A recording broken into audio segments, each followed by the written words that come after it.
How to edit favorites on iPhone. To get started, first of all go ahead and open up the phone application on your phone. This is your iPhone keypad. On this page, go to the bottom panel and tap on Favorites. You can view all your favorite contacts over here. If you want to add more contacts to your favorites, then tap on the plus icon at the top right corner. From here, choose a contact to add to favorites. Tap on the contact and then select a type. For example, call. Then, tap on phone and select the number. You have now added this contact to your favorites.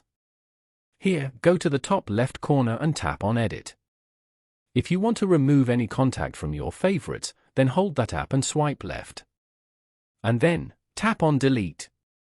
After that, tap on the tick icon. Following these steps, you can easily edit favorites on iPhone.